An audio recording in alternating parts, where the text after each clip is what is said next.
नमस्कार दोस्तों, आप सभी का हमारे YouTube चैनल में स्वागत करती हूँ। उम्मीद है कि आपको ये कहानी पसंद आएगी। आज हम एक नई कहानी की शुरुआत करते। ये कहानी है धनी का, जो मधु चतुर्वेदी लेखक ने लिखी हुई है।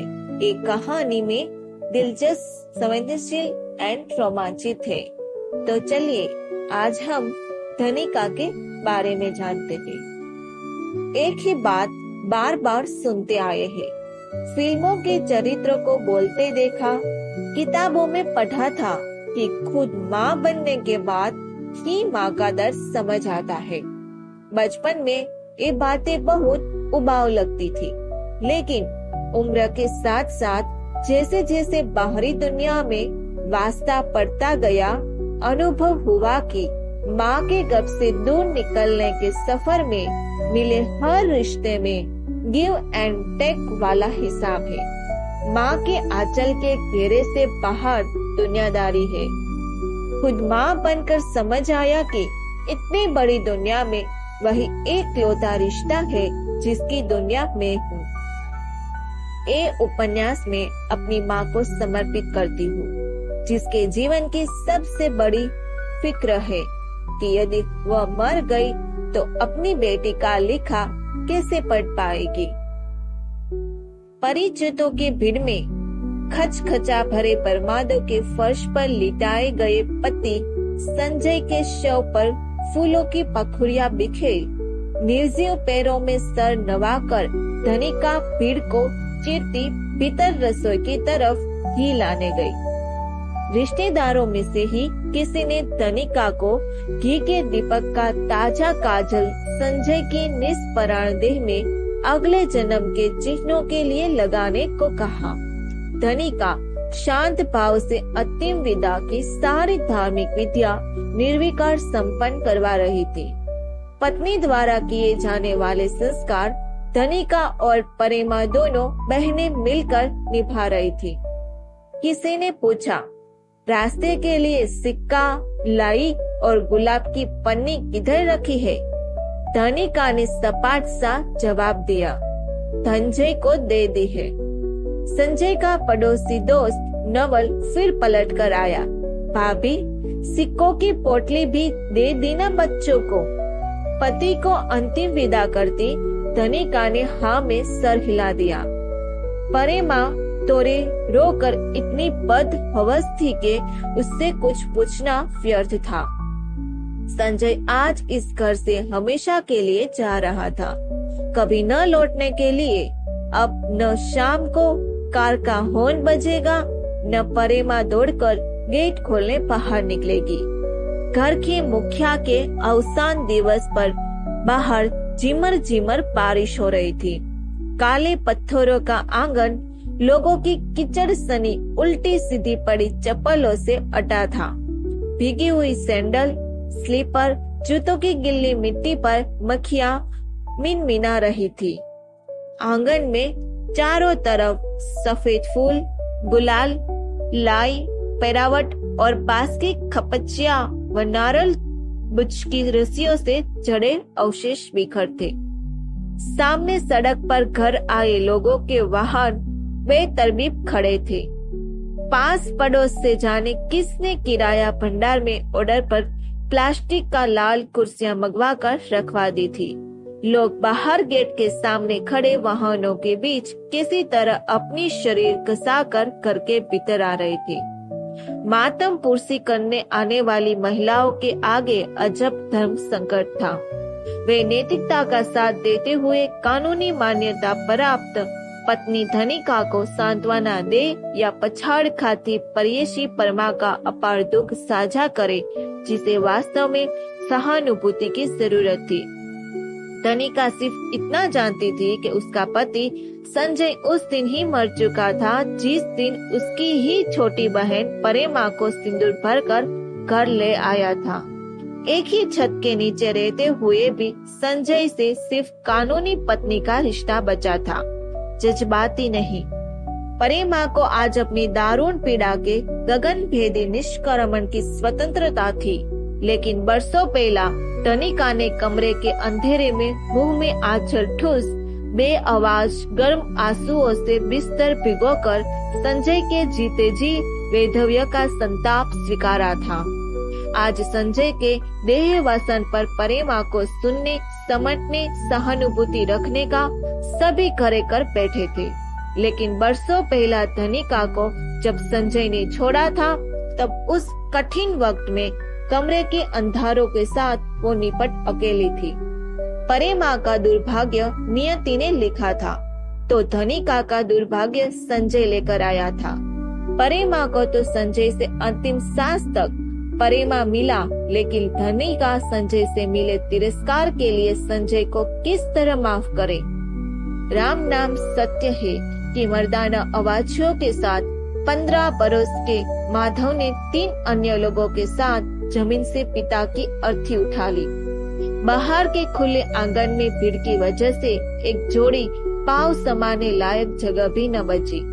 पुरुषों के छोटे छोटे समूह आंगन के ढसमस में गुंजाइश न देख मुख्य गेट के बाहर सड़क पर खड़े शमशान जाने के लिए लंबे समय से प्रतीक्षिता थे। शव के 4 कंधों में सवार होते ही प्रेमा के हृदय विदारक विलाप से जैसे आसमान फटने को हो गया।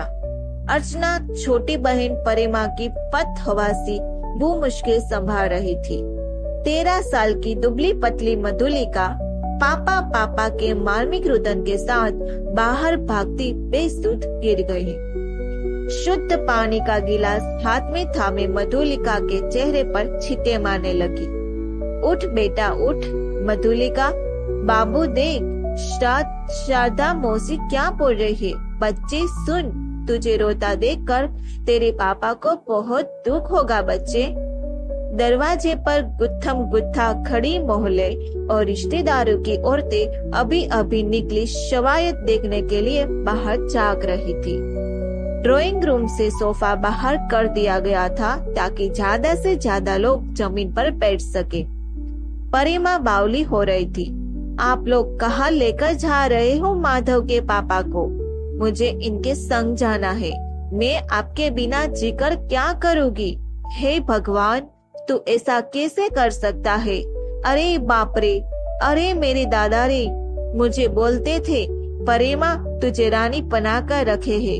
तेरे बिना मेरी जिंदगी कुछ नहीं है। उनके बिना मेरी जिंदगी क्या क्या होगा? मैं क्यों नहीं मर गई? एक तरित महिला प्रेमा के इस विलाप की धनिका पर प्रतिक्रिया को देखने चोरी चोरी उड़ती नजर डाल रही थी। धनिका ने बिखलाती प्रेमा पर उपेक्षा भरी नजर डाली। प्रेमा थोड़ी थोड़ी देर में अचेत हो रही थी। महिलाएं कभी प्रेमा को गिरा पल्ला संभालती, कभी उसे हिम्मत रखने को कहती, अरे प्रेमा संभालो खुद को, तुम ऐसा करोगी तो बच्चे को कौन संभालेगा? अब तुम और धनिका दोनों बहनों को मिलकर बच्चे को देखना है। माधव और मधुलिका के सिर से पिता का साया उठ गया। धनिका सिर पर आंचल ढाके एक कोने में खड़ी होकर प्रेमा का दर्दनाक रुदन बेरुखी से देख रही थी। अपनी ही बहनों अर्चना और श्रद्धा को प्रेमा से गहरी सहानुभूति रखता देखकर धनिका को बड़ी तकलीफ हुई। ख्याल आया कि उसे भी यही संवेदना तब चाहिए थी जब संजय उसे छोड़कर प्रेमा को घर ले आया था। उसके ही मायके ने इसे उसकी व्यक्तिगत समस्या मान आंखें मूंद ली थी। परिवार में किसी ने प्रेमा को रोका नहीं। किसी ने अपनी ही बड़ी बहन की खुशियां लूटने पर धिक्कारा नहीं। धनिका के लिए निर्णय लेना कठिन था कि जिंदगी का दिया कौन सा दुख ज्यादा बड़ा था।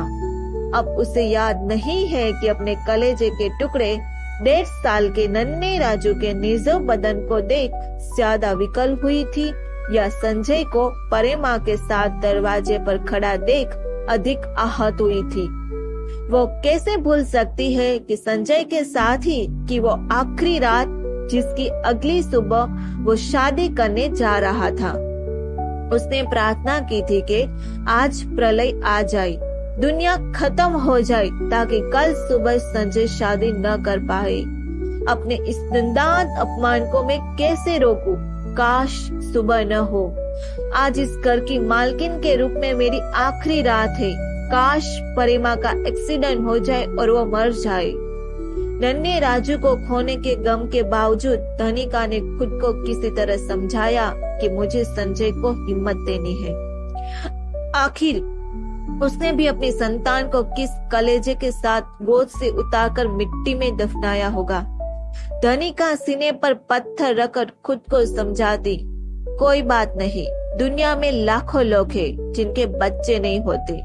विदेशों में तो पति पत्नी अपनी इच्छा से आजीवन बच्चे पैदा नहीं करते। लोगों को जीवन में इससे बड़े बड़े दुख मिले हैं। मेरा मासूम छोना बस इतने दिनों के लिए ही हमारी गोद में खुशियां बिखरने आया था। संजय और मैं एक दूसरे का हाथ थामे आगे बढ़ जाएंगे, लेकिन अफसोस कि संजय का साथ भी छूट गया। धनिका ने परिमा संग संजय के ब्याह के दिन से खुद को इस संसार में अकेला मान लिया था। उसके साथ फरेब करने वाले दोनों ही लोग पराये नहीं थे। अब ये बात तो केवल ईश्वर जानता है या धनिका कि उस दिन के बाद धनिका ने स्वयं को विधवा माना था या परित्यक्ता। ये संजय की निर्लज दबंगई थी या बेसहारा धनिका की विवशता कि एक छत के नीचे दो सगी बहनें स्वतंत्र बनकर बिना लड़े झगड़े 16 सालों से ज्यादा समय से संग थी। धनिका को मालूम था कि संजय से बहस का अंत सिर्फ और सिर्फ अलगवा होगा और इतनी बड़ी दुनिया में उसका अपना एक कमरा भी नहीं है जहाँ वह अकेले रह सके। यहाँ से वो जाए भी तो कहाँ? ऐसी परिस्थिति में चुप्पी हो एकमात्र उपाय था। धनिका, संजय और परिमा को एक साथ रहते देख लोगों को अचंभा होता। पड़ोसों की औरतें अक्सर मोहल्लों में आई नई पड़ोसन को इस घर की पूरी कहानी कहती। क्या गुजरती होगी बेचारी धनिका पर। खुद का बच्चा पैदा होने के साल भर बाद खत्म हो गया था। दूसरा बच्चा जब पेट में खराब हुआ तो बच्चेदानी से शरीर में जहर फैलने लगा। जान बचाने के लिए डॉक्टर ने बच्चेदानी ही बाहर कर दी बेचारी की। बच्चे खुचे के खुद की छोटी बहन स्वतंत्र बनकर छापी पर मुख डालने आ गई। छोटी बहन की कहीं शादी नहीं लग रही थी तो जीजा को ही लपेट लिया। जीजा भी बिना बच्चेदानी वाली बीवी से पिंड छुड़ाने के फिराक में था। औरतों की महफिल में चौं चौं की आवाज़ के साथ सहानुभूति का सैलाब उमड़ता। हमारा पति किसी और की तारीफ भर कर दे तो तन बदन में आग लग जाती है। ये बेचारी तो दोनों की रास लीला आंखों के आगे चुपचाप देखती है। ऐसे जीवन से तो मौत भली, घर नहीं नरक में रह रही है। संजय और परिमा इस पाप को भुगतेंगे, देखना। पड़ोसों ने स्वयं को धनिका के स्थान पर सोचकर सिहर जाती। वे संजय और परिमा के निर्लज व्याभिचार को कोसती। मोहल्लों की महिला मंडली को इन तीनों के वैवाहिक जीवन पर चर्चा करके बड़ा रस भी मिलता। बीच में एक कोरा किस्सा भी उड़ा कि संजय दोनों बहनों के बीच में सोता है। कुछ कल्पनाशील औरतें इस घर की काम वाली बाई से छन छन कर मिले खबरों में अपनी सदावट का इस्तेमाल कर मार्मिक चित्रण करती। कल मुझे इनके काम वाली अहल्या बता रही थी कि धनिका दीदी घर का पूरा काम करती है। छोटी दीदी और भैया कमरे बंद कर ही करते हैं। मोहल्लों के मर्द अकेली धनिका में अक्सर तलाशते, अपनी आवाज में अतिरिक्त मिठास और दया घोलते हुए नमस्ते भाभी कहती। पति के होते हुए भी धनिका गांव भर की बोझाई हो गई थी। कभी जिस घर की ठसक से मालकिन थी, जब उसी घर से संजय और परिमा कार में साथ घूमने निकल रहे थे तो पास पड़ोस से अब वह क्या मुख लेकर बात करती। लोगों की नजर में अपने लिए तरस देख धनिका ने बिना किसी अपराध के शर्मिंदगी से दरवाजे पर आना छोड़ दिया। जैसे जैसे दिन, महीने और साल होने लगे तो लोगों को समझ आने लगा ही दोनों बहनों में अनकहा समझौता हो चुका है। संजय पर अधिकार परिमा का है तो घर की व्यवस्था पर धनिका का हक है। अधिकारों के अनकहे स्पष्ट वर्गीकरण से मुखर टकराव की स्थिति कम ही बनती थी। धनिका मेरठ में पास पड़ोस और अन्य सामाजिक रिश्तों के बीच संजय की पत्नी के रूप में स्थापित हो चुकी थी। इसीलिए परेमा को शुरुआती दिनों में संजय के साथ बाहर निकलने में शर्म आती थी। उसे अपनी पड़ीती मोहल्लों की औरतों की नजरों में घृणा और मर्दों की निगाह में लपेट गई साफ दिखती थी। परेमा को संजय से बंध कर और धनिका को अलग हो सामाजिक हीनता बोध खाए जा रहा था। धनिका ठुकराई जाने का दंश झेल रही थी तो परेमा पुरुषों का सहज उपलब्ध स्तरी समझे जाने का अपमान। पास पड़ोस के उम्र दराज मर्द परेमा को ललचाई नजरे से देखते।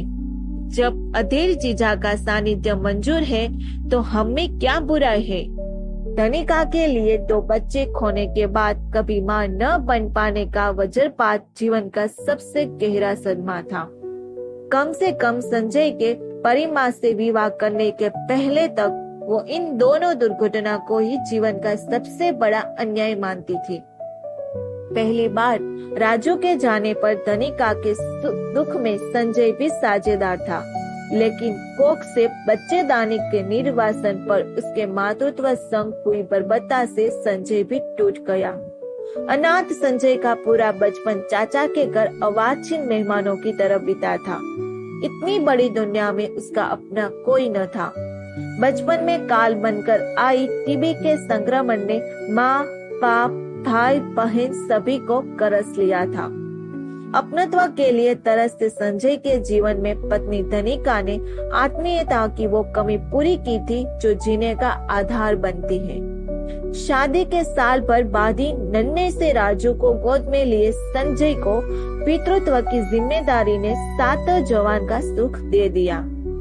उसे ईश्वर को से कोई शिकायत न थी। इन नए रिश्तों के मरहम से पुराने जख्म भर गए, मगर ईश्वर को कुछ और ही मंजूर था। साल भर के राजू को एक रात के बुखार ने ले लिया। धनिका अपने हंसते खलते बच्चे के निर्जीव बदन को देख बावली हो गई। कभी पछाड़ खाकर गिरती, सुध बुध खोई, कभी दरवाजे की ओर मुन्ना मुन्ना कह दौड़ती, कभी दीवारों पर सर टपकती, कभी राजू के छोटे छोटे कपड़े चुप बेहोश हो जाती। बदहवस हो आसमान तक राजू को पुकारती।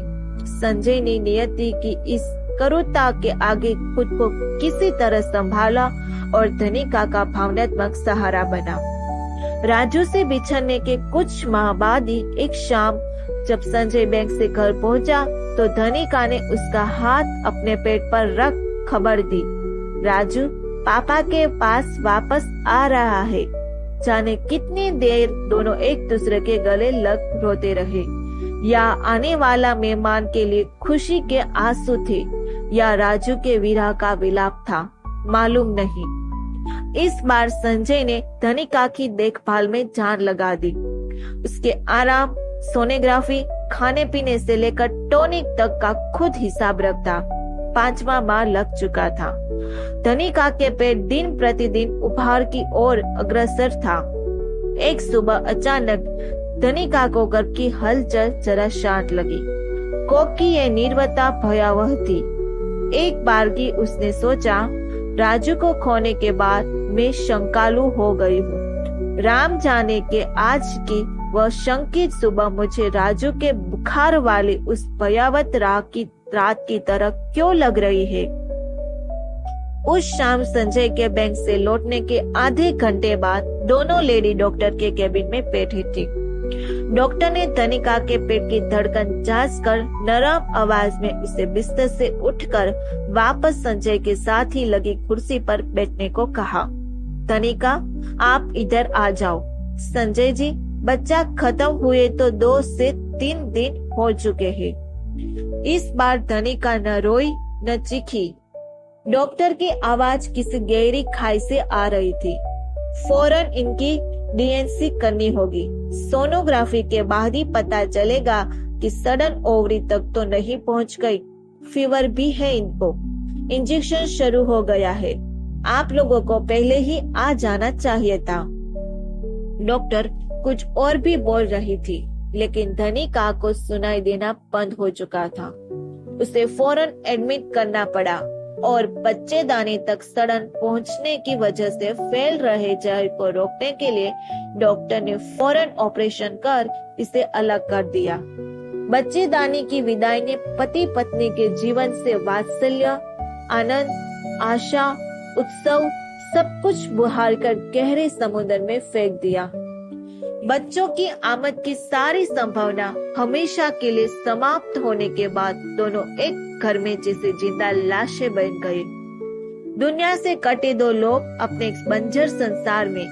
धनिका और संजय टीवी देखते चुपचाप थाली से कोर उठाते जाते। बिस्तर पर मुंह फेरे दो बटन ऐसे लेटे होते हैं जैसे जंगल की लंबी बरसाती रात में डंगाल पर दो परिंदे खुद में घुसे थरथरा रहे। भोर की उजास नामुमकिन जानकर अब उन थके परिंदा को प्रतीक्षा है उस महाप्रलय की जिसमें वो दोनों डूब जाए और दुनिया उनके अवसान की बेखबर रहे। उनके कमरे की नीरवता को बाधित करते तो केवल पंखे, घड़ी और खिड़की के पल्लों की धीमी आवाज। पीड़ा जब सहनशीलता की सीमा पार कर ले, जब बेहतरीन के सारे रास्ते बंद हो जाए, तब सहानुभूति की जरूरत खत्म हो जाती है। उम्मीद है कि अंतिम सिरा हाथ से छूट जाए तो सारे आश्वासन बेमानी हो जाते हैं। तिनके का सहारा छूटने पर डूबता व्यक्ति खुद को लहरे के हवाले कर देता है। सांसारिक व्यक्ति को रिश्ते के बंधन में ही सुख मिलता है। स्नेही रिश्तों के बिना कोई भी लालचा, प्रतीक्षा, मोह, ढाढ़स अंतगतो फिजूल हो जाते हैं। धनिका के नैराश्य सीजे दिन ठहर गए, मौसम बीतना भूल गया, घड़ियां थम गई, तारीखें अवरुद्ध हो गई। लंबी रातों का मंथर चक्कर जीवन की गाड़ी बहुत धीमी गति में ठेल रहा था। पहाड़ सा बोझिल जीवन जिसे कटता ही नहीं। संजय से ये अबोला धनिका के प्राण लेने लगा। संजय की निष्ठुरता और चुप्पी धनिका को संतानहीनता के लिए अपराधी महसूस करा रही थी। जब मुसाफिर नितांत अकेला हो तो सफर ज्यादा लंबा लगता है। देर रात तक नींद न आने पर धनिका कभी कभी घबराकर संजय की तरफ मुंह कर भगस आंसू लिए आतुर बाहों की प्रतीक्षा करती। उसे मालूम होता था कि संजय जाग रहा है। फिर अपना सारा मान किनारे पर खुद ही पहल करती। संजय के शीतल कंधे पर सर रख गोरी बाहों का घेरा डालकर एक पैर बच्चों की तरह उसकी जांघ पर चढ़ाकर लिपटी। चुपचाप पति की उदास धड़कन सुनती। अंधेरे में बहते आंसू बालों की लट भिगोते। संजय उसे अपनी जिंदगी की सबसे बड़ी कमाई लगता था, पर दुनिया पराई और संजय इतना अपना कि खुद से ज्यादा उसमें प्रेम था। संजय से मिला चुंबन दुनिया का सबसे कीमती उपहार। धनिका प्रत्युत्तर में दिए चुंबन में अपना सागर सा उमड़ता प्रेम, अगाध भरोसा और पलकों के पोर पोर को भिगोती आत्मीयता समेत संजय के होठों पर धर देती। संजय का सानिध्य पथरीली दुनिया पर बिछी मखमली चादर थी जो परेशानियों की हर चुंबन कम कर देती। संजय के बाहुपाश में पूर्णता का एहसास था। दुनिया से नाता तोड़ दो, प्रेमी एक दूसरे में ऐसे पिघलते कि इस तरहता से बहुमूल्य इस तरह में कुछ भी न हो। धनिका के जीवन में उन अनुरागी रातों की स्मृति से सुखद को याद नहीं। दूर योग ने कोक झाड़ते बखत ये अनुरोक रातें भी पुहार दी। बिस्तर पर निष्पराण से पड़े संजय से बेल से लिपटी धनिका स्नेह की लंबी प्रतीक्षा के बाद स्वयं में अलग हो जाती। संजय से अलग होते ही छाती पर नमकीन बोझ पड़ जाता। धनिका ने पास पड़ोस रिश्तेदारी शादी ब्याह में जाना छोड़ दिया। किसी उत्सव में मन ही नहीं लगता। बाजार में, बुलावों में, समारोह में सभी औरतों के हाथों ने नन्ही उंगलियां थाम रखी है। माए गोद में रोते बच्चों से जलाती जुझलाती रहती है। धनिका सब देख सुरंग सी खोखली हो जाती। मेरे ही भाग्य में इस सुंदर फूल न लिखे थे। काश मैं भी अपनी गोद की डलिया में एक नरम फूल लेपटे स्तनपान कराती। दूध मुंह संग प्रेम में डूबी दुनिया भुला देती। बिस्तर में संजय और मेरे बीच वो फरिश्ता नन्ही सी जगह घेर कर सोता। इसके नाजुक बदन को पूरी रात चिपका जैसे मैं अपने ही शरीर के एक अंग को किलकारी भरते देखती। धनिका रात भर जागती, अंत ही दुर्भाग्य को सोच बदहवास हो जाती, छाती फटने लगती। खुद को इतना अकेला तो पृथ्वी के पहले मनुष्य ने भी महसूस नहीं किया होगा। बिस्तर पर संजय की तरफ पीठ किए किसी तरह रुलाई रोकती। संजय अंधेरे में घुटी घुटी सिसकियां सुनता, लेकिन पत्नी को देने वाला सबर गवा चुका था। संजय के बेग जाने के बाद धनिका आईने में अपने पेट पर टाकों वालों वो निशान देखती, जहां से बच्चेदानी को काटकर बाहर निकाल दिया गया था। दुर्भाग्य ने इसी रास्ते उसकी कुशा पर चेक मार ली थी, उसको अधूरेपन का अभिशाप देने वाला जख्म का निशान। काश ऐसा न हुआ होता, काश समय चक्र वापस घूमता तो मैं अपने राजकुमार के बुखार को गंभीरता से लेकर फॉरेन हॉस्पिटल में जाती तो आज वो साथ होता। हम भी दूसरों की तरह खुशहाल जीवन जी रहे होते। अब तक तो वो स्कूल जाने के लायक हो गया होता। संजय ने स्कूल के लिए उसका नाम अथर्व चतुर्वेदी सोच लिया था। डॉक्टर के पास टीका लगवाने गए थे, तब हॉस्पिटल के पर्चे पर संजय ने राजू के नाम राजीव चतुर्वेदी को बदल अथर्व चतुर्वेदी लिखवा दिया था। घर लौटने पर धनिका झुझलाने लगी। जब राजू के स्कूल एग्जाम हो गए तो अथर्व नाम ए लेटर से होने के कारण वायु में सबसे पहले बुलाया जाएगा। बाद में बुलाए जाने वाले बच्चे को सवाल का आइडिया हो जाता है। संजय धनिका को अनसुना करता राजू को उछाल रहा था। हवा में नरम बाहें फैलाए नने राजू की किलकारी करके कोने कोने को चौंका रही थी। संजय ने तम में जवाब दिया, मेरा बेटा शेर है, वो कठिन सवालों का सामना करने को तैयार रहेगा। वो फॉलोवर नहीं लीडर बनेगा, है ना मेरे अथुर चतुर्वेदी। नन्हा राजू अपना गुलाबी मुंह और बड़ा खोलकर हंसता। उसका नरम गुलाब सा चेहरा देख धनिका निहाल हो गई। दूर खड़ी नियति इन तीनों पर क्रूरता से हंस रही थी। राजू पल भर साथ चलने वाला वो नन्हा देवपुत्र था, जो दुनिया की भीड़ में चकमा देकर कभी न मिलने के लिए पिछड़ गया। बच्चेदानी निकल जाने के लगभग 6 माह बाद एक सुबह संजय के बेग जाने के बाद धनिका ने अखबार उठाया। पहले ही पढ़ने पर इश्तहार था। निसंतान दंपति डॉक्टर गुलाटी के क्लिनिक आए और अपने घर पर भी पालना चुलाए। नो निहाल हॉस्पिटल, सिविल लाइन, मरेठ। धनिका ने इश्तहार में दिए नंबर पर फोन लगाया। जरा देर घंटी की किर के बाद दूसरी तरफ से रिसेप्शनिस्ट ने फोन उठाया। Hello, Gulati clinic. जरा देर की चुप्पे के बाद धनिका ने याचना भरी आवाज में बात शुरू की। हेलो मैडम, आज के न्यूज़पेपर में आपके क्लिनिक का एडवर्टाइजमेंट थे। इतना कह वो खामोश हो गई। दूसरी तरफ के बेहद सगी व्यावसायिक आवाज थी। हाँ जी बोलिए। धनिका को जैसे अपने सवाल के नकारात्मक उत्तर का पूर्व अनुमान था, लेकिन वो एक बार हॉस्पिटल स्टाफ से सुनिश्चित करना चाहती थी। उसने दोबारा कहना शुरू किया, मैडम मेरी बच्चेदानी निकाली जा चुकी है, क्या मेरे लिए भी कुछ हो सकता है? दूसरी तरफ से नम्र लेकिन स्पष्ट उत्तर मिला, सॉरी मैडम, इस केस में तो पॉसिबल नहीं है। बच्चे को 9 मंथ रखने के लिए बच्चेदानी तो चाहिए ना। धनिका ने बिना कुछ कहे फोन रख दिया। जब कभी वो छत पर बैठी देर तक आसमान ताकती रहती, या जब जब घर के बाहर निकलती, या सड़क पर चलती, या सब्जियों को खरीदारी करती, तब तब हमेशा अनुभव होता जैसे उसका शरीर तो गतिमान है, लेकिन वो अपने बदन के भीतर नहीं, जैसे खुद से रिश्ता टूट चुका है, वो विदेह है। बाजार हाट में अनगिनत औरतें, इन सब के पास खोख है।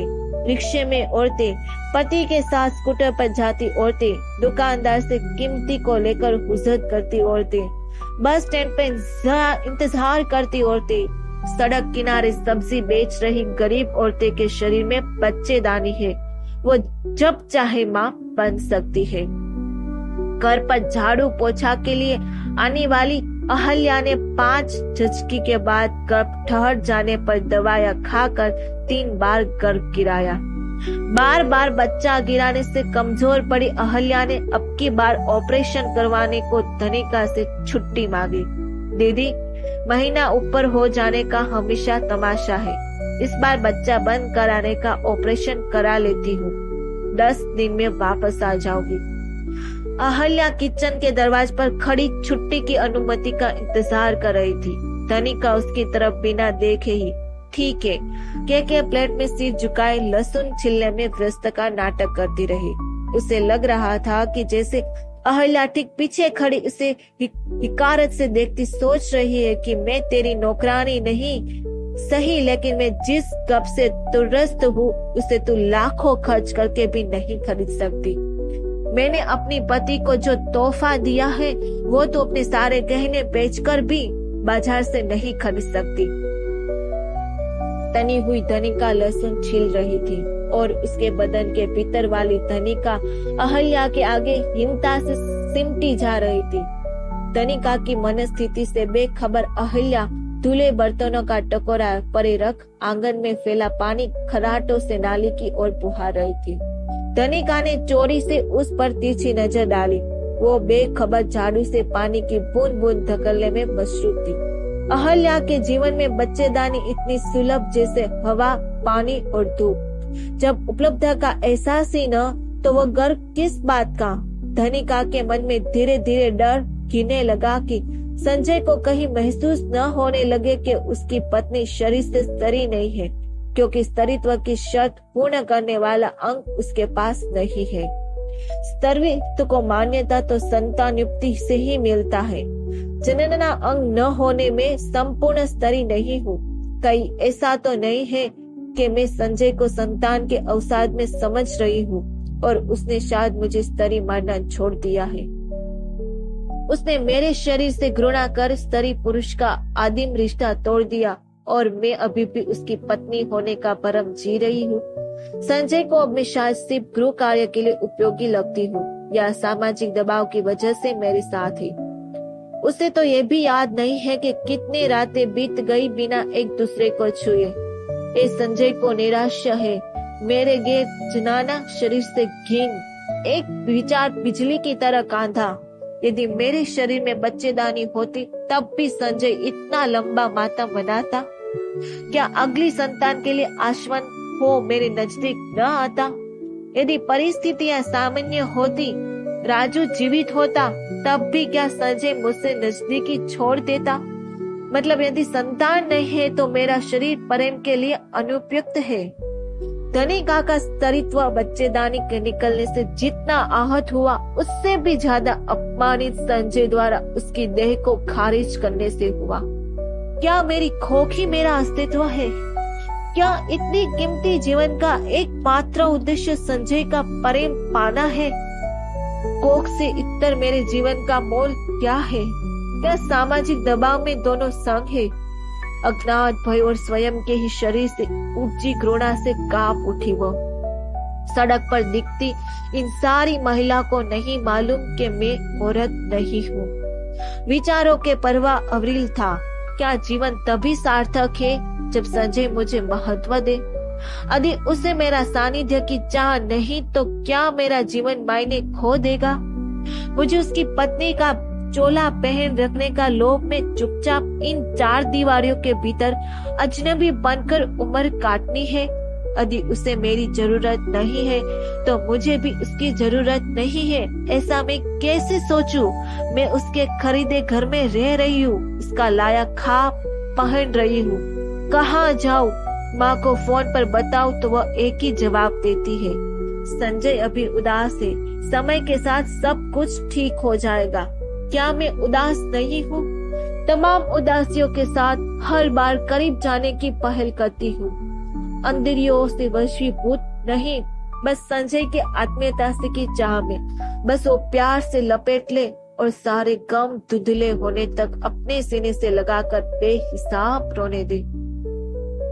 लंबे समय तक यही लगा था कि कुछ दिनों के बाद ही संजय संभल जाएगा, लेकिन यदि वो मुझे स्तर ही नहीं मानता तो इस जीवन में उसका प्यार पाना स्वप्न मात्र है। इस नई आशंका ने धीरे धीरे धनिका के मन में जगह घेरनी शुरू कर दी। व्यथित मन कल्पना करता कि यदि संजय की वजह से वह मां नहीं बन पाती होती तो क्या वह भी उससे इस तरह मानसिक प्रतिशोध लेती? क्या वह भी उसकी तरह किसी भी कीमत पर खुद का बच्चा चाहती? बोलचाल न होने से पिछले 1 साल से धनिका संजय की बाहरी दिनचर्या से अनभिज्ञ थी। पहले की तरह अब वह शाम को बैंक से लौटकर नहीं बताता कि आज बाजार में अचानक किससे मुलाकात हुई, इतनी सुबह कहाँ गया था, बैंक में क्या हुआ। उस दिन पड़ोस की उषा ने धनिका को बताया, संजय भाई साहब आज हमारे घर आए थे। धनिका ने उषा की बात सुनकर मुंह में सर हिला दिया। महसूस हुआ जैसे उषा कुछ और बताना चाह रही थी। संजय भाई साहब ने चाय नहीं पी, बोले नींबू पानी पीऊंगा। धनिका को लगा कि अब कुछ तो कहना पड़ेगा जिससे उषा को लगे कि हमारे बीच सामान्य पति पत्नी जैसे रिश्ते कायम है। हाँ, वो 2 से ज्यादा चाय नहीं लेते। उषा ने धनिका पर आंख जमा दी। धनिका, आज इन्होंने भी भाई साहब से कह दिया कि आप लोग बच्चा गोद क्यों नहीं ले लेते। धनिका ने उषा की तरफ आशा भरी नजरों से देखा। फिर क्या हुआ इन्होंने? बस बच्चा गोद ले ले तो हमारा घर में रौनक आ जाएगी उषा। भाई साहब ने तो साफ ना कर दी, बोले कि इतनी बड़ी दुनिया में मेरे सगे के नाम पर माँ बाप भाई बहन कोई नहीं है। मैंने अपने जितना अकेला किसी को नहीं देखा। बचपन से लेकर जवानी तक चाची के घर पर गले पड़ गया सुनते निकले। खाना खाते समय चाची से रोटी मांगने में डर लगता था।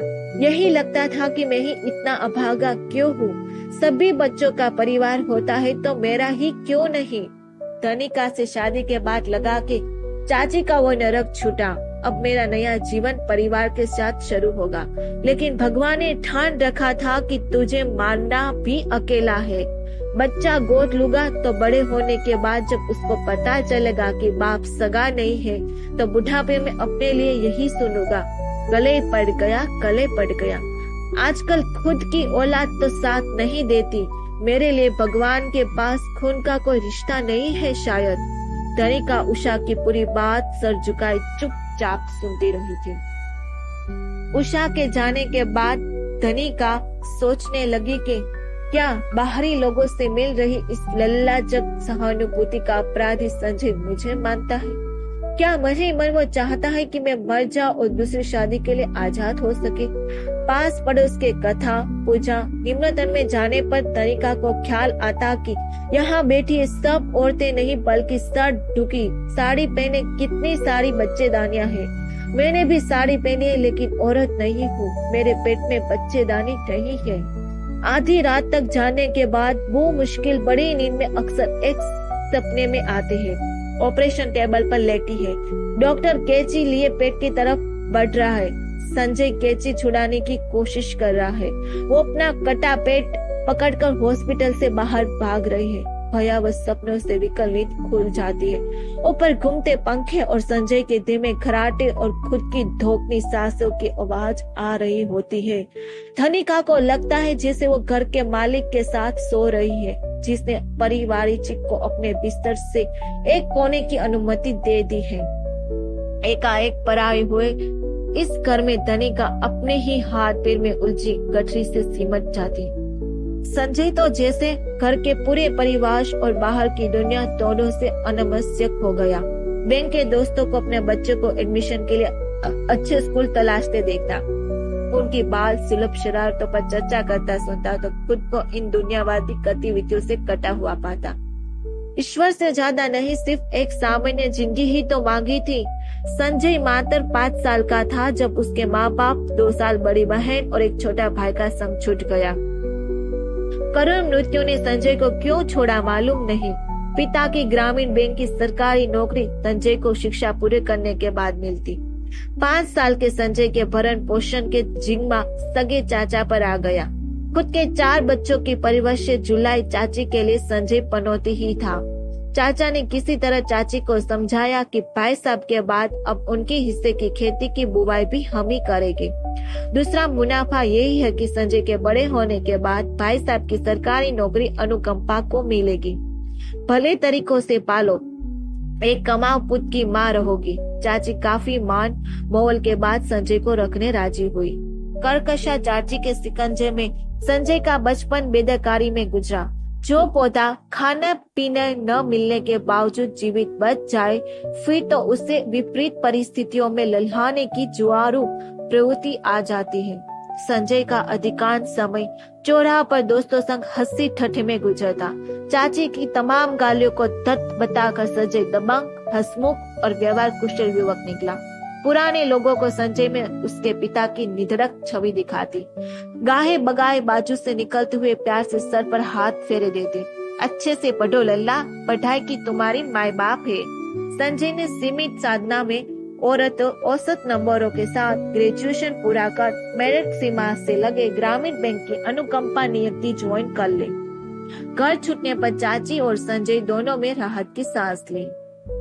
संजय को हिस्से की 40 बीघा खेती और सरकारी नौकरी की खबर लड़की वालों में जंगल में आग की तरह फैली। ब्राह्मण टोले के लड़की वाले गुड़ में मक्खी की तरह चुभने लगे। लड़की को बिना सास ससुर को एक राज और कमाऊ पति मिलने वाला था। ससुराल में सेवा कराने कोई आगा पीछा नहीं। संजय के लिए आए कई रिश्तों में ही से एक था दूध सी गोरी तनिका का रिश्ता। हमने अगले वीडियो में तनिका की कहानी सुनते थे। आज हम उस कहानी को आगे बढ़ाते हैं। पहले संतान के रूप में जन्मी तनिका की पैदाइश के वक्त दादी को बहू से पोते की आस थी। माँ ने तनिका के जन्म के बाद बेटे की प्रतीक्षा में 3 और बेटियों को जन्म दिया। दादी के मुंह से तनिका ने कई बार अपने लिए सुना था, बाप का भाग्य लाने वाली बिटिया अपनी पीठ पर भाई लाती है। ए छोरी, भाई तो दूर अपनी पीठ पर और 3 लड़कियां ले आई। माँ झचकी करवाने हर बार धड़कते दिल से दादी के पास गाँव जाती और दूर लौटते समय गोद में एक और बेटी और गांव वालों की ढेर संवेदनाओं के साथ वापस आती। दादी के कितने ही पंडितों को बाबा और माँ की कुंडलियां दिखाई। कोई कहता 4 बेटियों के बाद बेटा है, तो कोई कहता बाबा की दूसरी शादी से बेटा है। पोते की आस में बहू से न जाने कितनी टोटके करवाती। कभी 7वां महीना लगने पर सफेद गाय के गोबर से बहू के पैर धुलाती, तो कभी तिराहे पर बरगद के पत्तों से बने दानों पर पत्ताशे रखवा बिना पलटे वापस आने बोलती। छोटी सी तनिका चुपचाप माँ और दादी को ये अंधविश्वासी कर्म कांड करते देखती। कितनी भी छोटी हो, लेकिन उसमें इतनी समझ आने लगी कि बेटे मन्नतों से आते हैं और बेटियां किसी को नहीं चाहिए। अंत में दादी को पोते की ख्वाहिश पूरी हुई जब 4 बेटियों के बाद धनंजय का जन्म हुआ। लेकिन तब तक इस महंगाई के दौर में परिवार 60 लोगों का हो चुका था। दुर्ग शहर के छोटे से घर तिवारी सदन में रहने वाले इस परिवार में महती आवश्यक व्यय भी अपव्यय में गिने गाए जाते, तो शौक पर खर्च तो अय्याशी थी। बहू की गोद में पोते धनंजय सहित चारों तरफ उधम मचाती 4 लड़कियां देख दादी का कलेजा कटता। दुर्भाग्य को हर बार कोसती और पछताती। फालतू में पोते की चाह में लड़कियों की लाइन लगवा दी। मैंने अपने ही बेटे के गले में 4 फंदे डलवा दिए। बेचारा सुबह से शाम हड्डियां गलाकर दिन रात कमा रहा है और अपनी खून पसीने की कमाई बेटियों के दहेज में उनकी ससुराल छोड़ आएगा। राम जाने इन लड़कियों की शादी का कैसे निपटारा होगा रे भगवान। मेरी चुटकी को देखो, बढ़िया शादी के 2 साल में धड़ाधड़ 2 बेटे और फुर्सत, छोटा परिवार सुखी परिवार। छुट्टियों में धनिका को दादी के पास गांव जाने का जरा भी मन न करता। कई बार दादी की तबीयत खराब होने पर बाबा धनिका को गांव छोड़ आते। लड़कियों के लिए दादी की हिकारत को समझते हुए धनिका उनके सामने ज्यादा नहीं पड़ती। कई बार धनिका को आश्चर्य होता कि दादी खुद औरत होकर भी बेटियों से कितनी घृणा करती है। सास द्वारा पुत्र जन्म के लिए घोर दबाव, बाबा की दूसरी शादी के भय, 5 बार आशंका भरे 9 महीने के इंतजार और कई सालों तक चली अनिश्चितता की बदहवासी ने माँ को स्थायी अस्थिरता की चपेट में ले लिया। लगातार बेटियों के जन्म का तनाव झेलते हुए जिंदगी का स्वाद लेना भूल चुकी थी। बेटियों की पैदाइश के लिए धनिका को जिम्मेदार ठहराते हुए कर्कशा दादी धीरे धीरे माँ के मन में धनिका लिए दुराव बोने में सफल रही। सास ने दिन भर बचत की नसीहतें और भविष्य की चिंता सुन माँ को लड़कियों की पलटन अपनी कृपणता को मूल कारण लगती। इस लंबी चौड़ी फौज के कारण वो कभी पसंद की एक साड़ी न ले पाई, पति संग स्कूटर पर बैठकर एक फिल्म देखने न जा पाई। इन लड़कियों की चड्डी, सिमीज, कॉपी पुस्तक, साबुन, सोडा, फीस, दवा, दारू, राशन, बिजली बिल और बचे खुचे में दहेज जोड़ने की फिक्र के बाद कभी इतना न बचा कि पड़ोसन की सबसे सस्ती साड़ी जैसी भी खरीद पाए। शादी, ब्याह, तीज त्योहार पर मिली लेन देन साड़ियों में ही जीवन कट रहा था। माँ का ताड़ सितंती बेटियों को हंसी ढिठलोती फूटी आंख न सुहाती। 8 साल की उम्र में ही धनिका अपने से छोटे 4 भाई बहनों की वजह से बड़ी मानी जाती थी। जब से होश संभाला, शायद 5 या 6 साल की उम्र से, याद नहीं कि कभी किसी चीज के खाने पहने की फरमाइश की हो या कभी किसी से रूठी है। जब परिवार बड़ा और साधन कम हो तो अवसर और वस्तुओं पर दबंगई से जिसने कब्जा किया उसका हो जाता है। शांत सदस्य के त्याग के सराहने तक की फुर्सत किसी को नहीं होती। कटे हुए फल के सबसे बड़े टुकड़ों से लेकर सबसे सुंदर स्कूल बैग तक दोनों छोटे परेमा और धनंजय हथिया लेते। परेमा और धनंजय जब लड़ते तो बाबा का भी लिहाज न करता। धनंजय परेमा की चोटी खींचता और परेमा बेहाय से गालियां बकती जाती। कुत्ते, तूने जानबूझकर मेरी कुल्फी गिराई। धनंजय ने परेमा की पीठ पर जोर का एक मुक्का मारा। तू अपनी कुल्फी धीरे खा रही थी ताकि बाद में मुझे ललचा कर चस्के ले सके कि धनंजय तेरी कुल्फी खत्म हो गई, भगवान ने तुझे सजा दी। परेमा ने दौड़कर धनंजय को चिकोटी काटी। अर्चना अपने होठों पर उंगली रख कर दोनों को चुप कराने की कोशिश करती। परेमा, चुप, बाबा सो रहे हैं, कितना चिल्ला रही है। धनंजय, बाबा जाग जाए तो मार पड़ेगी। दादी को दबंग आंखों के भय से बड़ी तीनों धनिका, अर्चना और श्रद्धा ने इच्छाओं को दबाना और शांत रहना सीख लिया था। लेकिन परेमा और धनंजय की उद्दंडता पर दादी की आबतरू आंखों का कोई असर न पड़ता। माँ लगातार गृहस्थी के काम से झल्लाती रहती थी। माँ मानती रहती थी कि दादी जल्दी से जल्दी गांव लौट जाए और वो सुबह से रात तक चलती उनकी नसीहतों और उनकी प्राण प्यारी बेटी चुटकी से गुणगान को सुनने से छुटकारा पाए। महीने भर में दादी की तानाशाही से पूरा तिवारी सदन त्रस्त हो जाता। माँ कई बार तंग हाली से उपजे अवसाद, खींच और पश्चाताप से लबालब हो जाती। बेटे की प्रतीक्षा में अब की बार सोचकर लड़कियों की फौज क्यों खड़ी कर ली।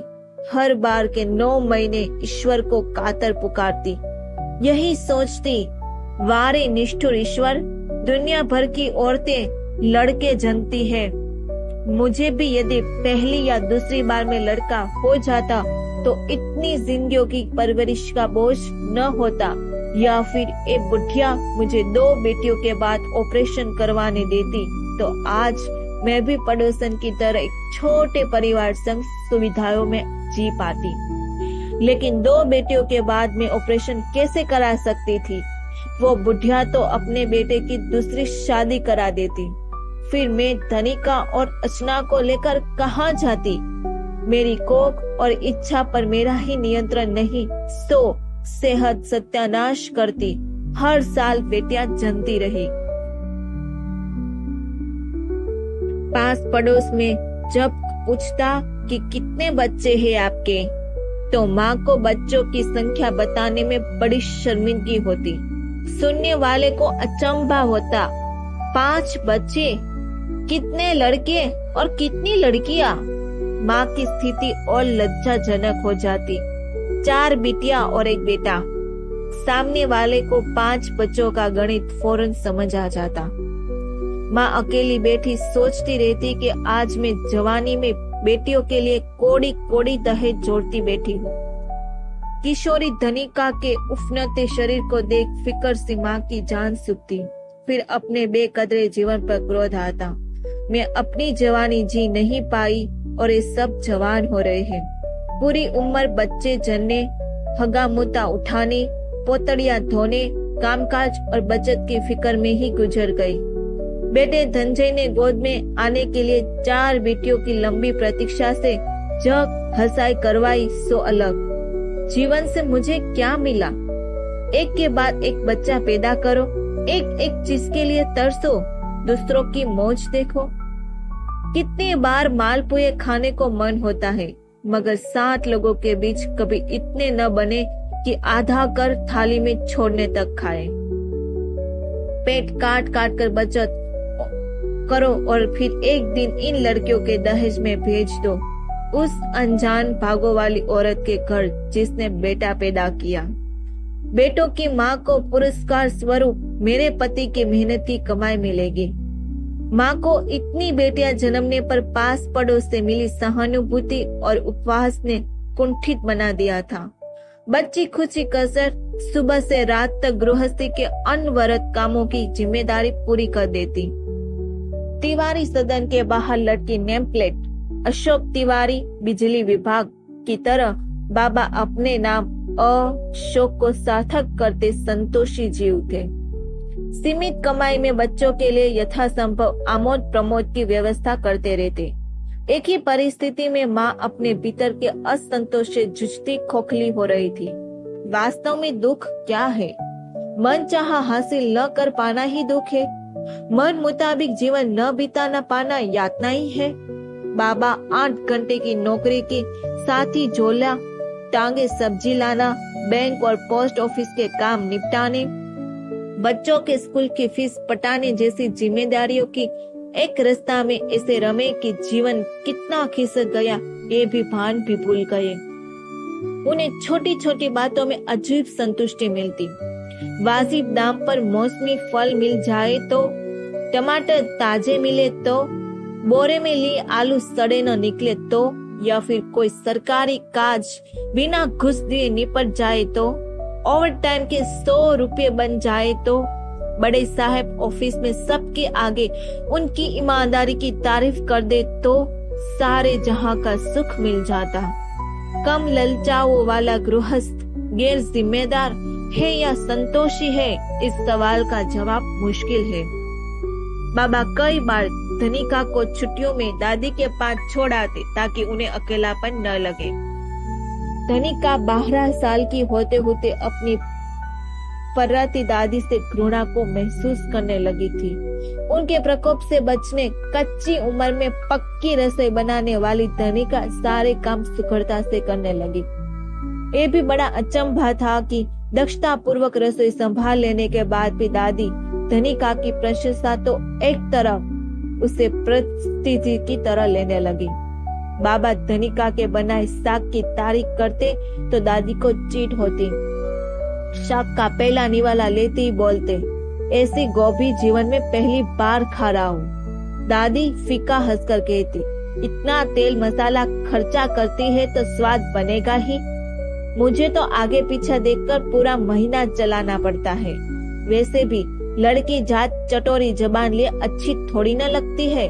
कल तो इस लड़की को सासरे में इतना घी तेल न मिला तो मुंह बन जाएगा।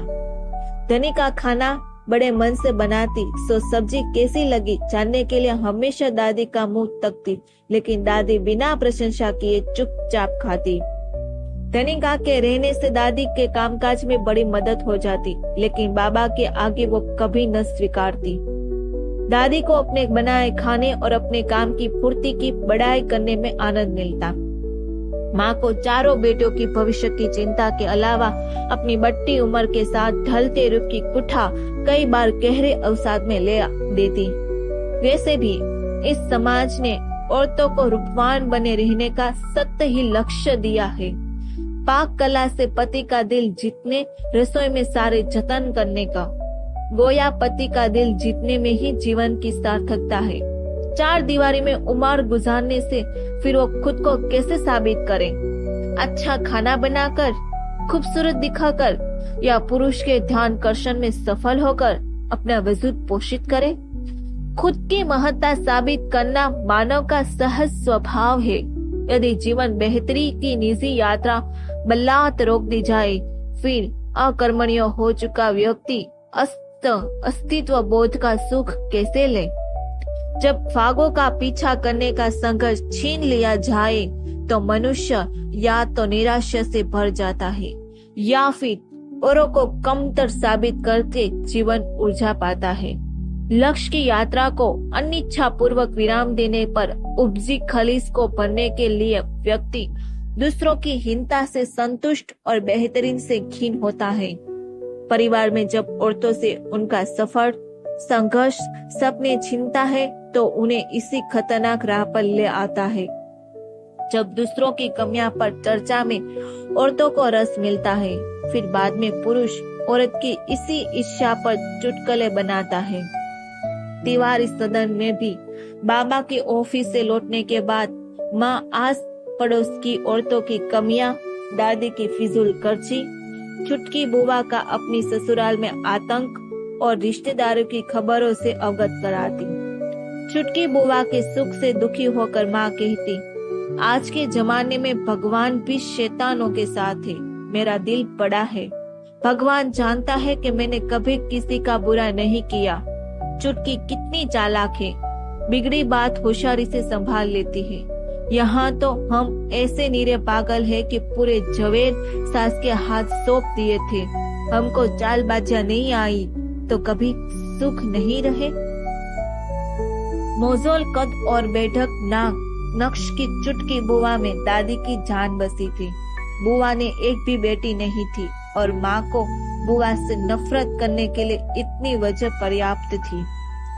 गांव से दादी के आने की खबर लगते ही माँ परेशान हो जाती। दादी और माँ के बीच बाबा को अपने संग देर तक बिठाए रखने की प्रतिस्पर्धा रहती। अक्षम को सामर्थ्यवान के साहस में सुरक्षा और शक्ति का एहसास होता। दोनों प्रतिस्पर्धी महिलाएं अर्थोपार्जन वाले पुरुष पर आधिपत्य जमाकर खुद की स्थिति मजबूत करने की शीत युद्ध में लगी रहती। माँ को अपनी बातों को बाबा की सहमति पाकर दादी को गांव लौटने का झोला भरते देख और रसोई में धनिका की व्यवस्था से जीवन जरा सुंदर, निश्चित और नियंत्रण में लगता था। दादी गांव जाते समय दोनों छोटे धनंजय और परेमा को ही पैसे पकड़ाती। परेमा की तमाम बदतमीजियों को बावजूद दादी उसके प्रति बेहद नर्म थी, क्योंकि परेमा अपनी पीठ पर भाई लेकर आई थी।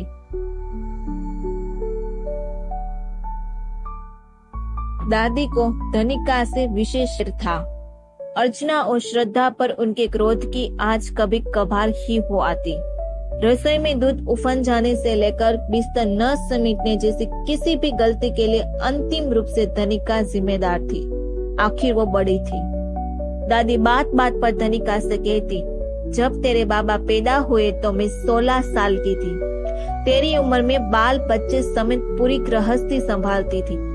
यहाँ पर तो मैं जरा सा दुर्गा पाठ करने बैठी तो तुझसे खुला गेट बंद न हुआ। खाट पर सुखाए गेहूं गाय खा गई। कई बार ऐसा भी होता है कि दादी के घंटों डांटने के बाद भी जी न भरता, तो उसी गलती पर बाबा से डांट खिलवाकर दादी को शक्ति प्रदर्शन का क्रूर सुख मिलता।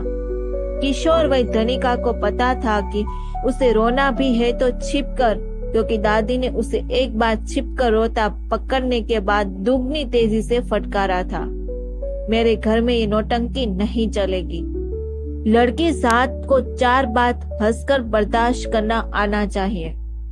बहू बेटियां मुंह फुलाए शोभा नहीं देती। उसके दर्द को रात के अंधेरों ने महसूस किया था। दादी की कही जहर बुझी बातें रात की तन्हाई में शरीर पर रेंगती। आंखों की कोर से ढुलकते आंसू कानों तक नदियां बहाते। धीरे धीरे धनिका को इस तिरस्कार की वजह समझ आने लगी थी। उसका लड़की होना और इन पर भी अपने पीछे 3 बहनें और लेकर आना गंभीर अपराध था। इस घर में अपने होने की वजह समझ से परे लगती। रात के अंधेरे में धनिका के सीने में दर्द के गोले से पीड़ा की कई शाखाएं नस नस में फैल जाती। इस उम्र में वह सत्य समझ चुकी थी कि अकेलापन व्यक्तिगत समस्या है, नितांत व्यक्तिगत। माँ हमेशा दादी के वर्चस्व को खंडित करने प्रयाचित रहती। बाबा पर अपना प्रभाव कम न हो जाए, इस भय से माँ उनके आगे दिन रात दादी की दुष्टता के किस्से दोहराती। जिस रिश्ते में प्रेम कायम रखने बाहरी अवयव का सहारा लिया जा रहा है, वहाँ असुरक्षा है, और जहाँ असुरक्षा है वहाँ तनाव है। शंकित रिश्तों में एकाधिकार की इच्छा प्रबल हो जाए तो व्यक्ति प्रचंड से भी गुरज नहीं करता। दादी या छुटकी बुआ के द्वारा किए गए सहज प्रयास को भी माँ अपने लहजे और तेवर में बाबा को सुनाते वक्त ऐसा बखलाती कि बाबा तेज में आ जाए। दादी के मृत्यु के बाद ही माँ निश्चित हो पाई। फिर भी वो सास की पुरानी खामियों को बाबा के आगे दोहराती रहती, ताकि बाबा पर आजीवन दबाव बना रहे कि मैंने बहुत झेला। मर गई अब तुम्हारी अम्मा तो क्या बखाना, पत्थर पटके जैसा बोलती थी। दुनिया भर की अत्याचारी सासें देखी, मगर तुम्हारी अम्मा आंख मुताती थी। चुटकी की बड़ाई और मेरी बुराई, यही भजन आखिरी तक किया है उन्होंने। हमारी चुटकी ऐसी, हमारी चुटकी वैसी। हमारी चुटकी ने 2-2 बेटे जने।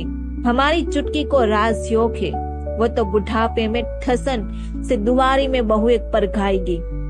चुटकी की सास ने रिश्तों के टाइम चुटकी को पत्र बिछरा लिया था। पंडित ने कहा था कि चुटकी की कुंडली में पुत्री है ही नहीं।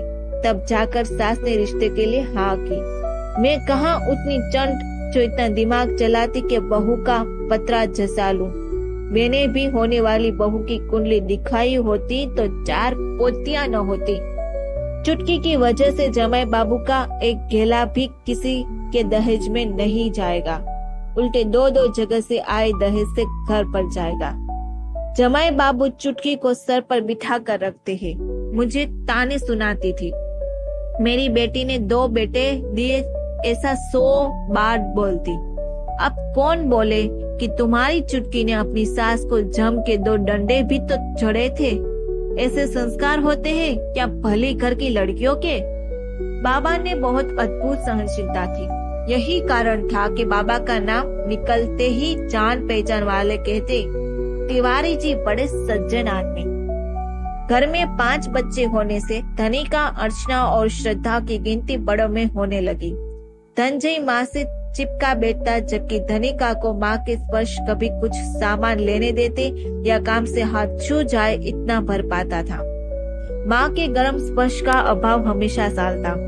खुद बढ़कर माँ से चिपकने में धनिका को जाने के साथ संकोच होता, क्योंकि माँ को बच्चे को गले लगाकर, सहलाकर या चिपकाकर दुलार का रिवाज शायद मालूम न था। उनकी कभी इच्छा ही नहीं हुई। माँ ने धनिका को थप्पड़ लगाने के बाद भी कभी गले नहीं लगाया था, लेकिन धनंजय के साथ माँ का बर्ताव एक सामान्य स्नेही माँ सा था।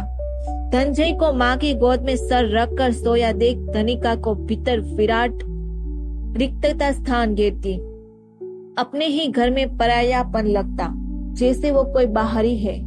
कई बार रुलाई पेट से उफनती, हलक में दर्द के गोले से फंसती। इस शरीर के भीतर कोई नहीं रहता जैसे। अगर भीतर कोई रहता भी है तो उसे एक आत्मीय स्पर्श से चक चौरकाल जगाने की जरूरत है। जीवित महसूस कराने के लिए भावनात्मक खुराक के सांसों जितनी जरूरी क्यों है।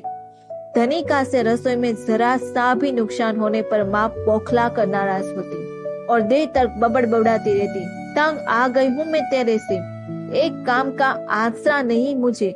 जाने कब ये लड़की अपने ससुराल जाए तो मैं भी अपने घर में चैन से रह पाऊं।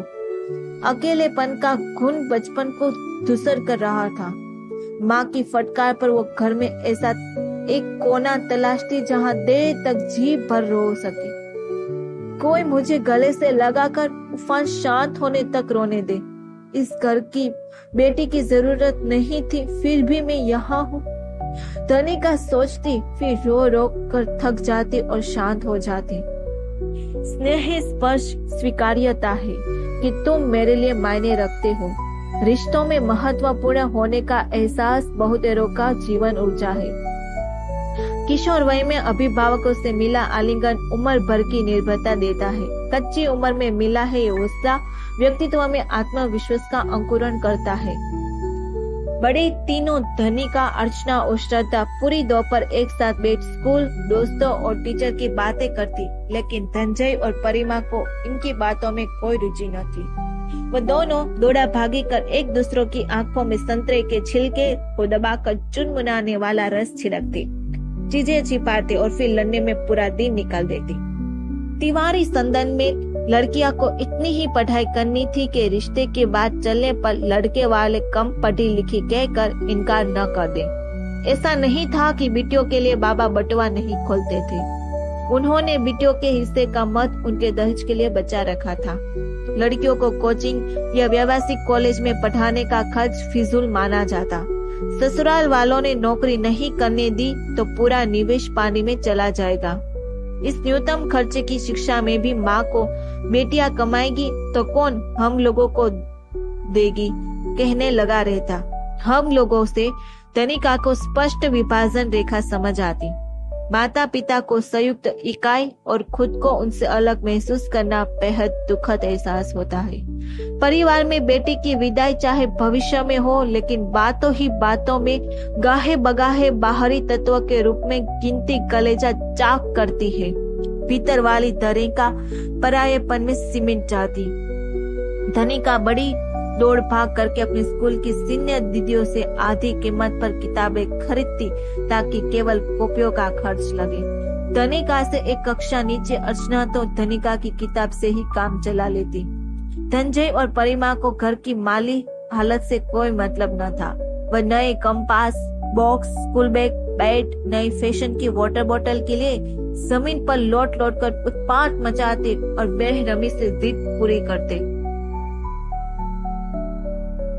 ये भाग यही खत्म होता है। आगे की स्टोरी सुनने के लिए हमारा अगला वीडियो का इंतजार करें। ऐसी कहानी सुनने के लिए इस चैनल को सब्सक्राइब, लाइक, कमेंट और अपने दोस्तों को शेयर जरूर करना। सुनने के लिए धन्यवाद।